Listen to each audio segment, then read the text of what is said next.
za ku samu manyan rahotanni bisa jarida News TV.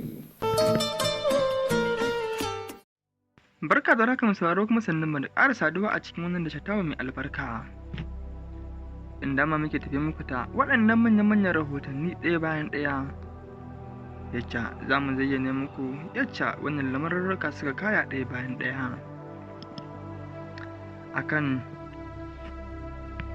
dambarwa da ke tsakanin AM Yarima sojin da ya ɗagawa Mr. Wike yatsa da kuma shi kanshi ma Mr. Wiken na ganin yacca ya matsayin lamarin yake a yanzu, da kuma wasu 'yan ta'adda da suka addabi arewa maso gabas na yankin ƙasar nan, da kuma yace za mu je sanarwar da Nijar ta yi a dangane da tarkatarkar da ke tsakanta da wasu manya-manyan rundunonin 'yan ta'adda. Mai sauraro ka biyo mu a sannu, kuma idan har kai bako ne a wannan tasha ta mai albarka ka dangwala mana da suka haɗi da ƙararrawar sanarwa domin kasancewa tare da mu a kodayaushe da zarar mun saki manyan rahotanninmu. A dangane da batun AM Yarima da kuma Mr. Wike, lamarin ya ɗau wuta da yawan hankulan al'umma da dama cikin sassan ƙasar nan daban-daban. Wai shin wane ne AM Yarima? Kuma wani matsayi ya taka a halin yanzu da har yi wannan zarren da ya nuna wa babban minista na birnin tarayya Abuja yatsa? Sannan kuma wace rawa ke takawa cikin hukumarsa ta soja? Sannan kuma ɗan wane ne, daga ina ya fito? Duk za ku je mu a cikin wannan dashe tamu mai albarka.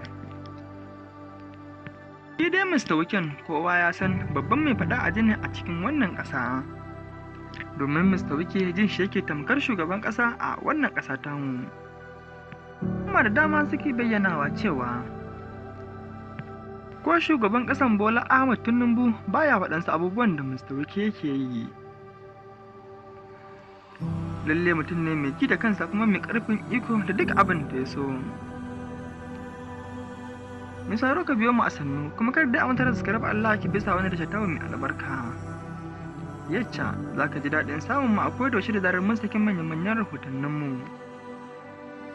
A dangane da lokaci ba mu koma kan rahoton da 'yan ta'addar da suka addabi arewa maso gabas na yankin ƙasar nan, biyo bayan matsaloli da ake samu da kuma tashina a cikin wasu gurare daban-daban a dangane da batun, wato a dangane da rikicin da ya bullo a kwana-kwanan can baya dangane da kalaman Donald Trump na ƙasar Amurka da yake cewa matuƙar ba a daina kashe kiristoci ba a cikin ƙasar nan sai ya ɗau hukuncin soji a cikin wannan ƙasa.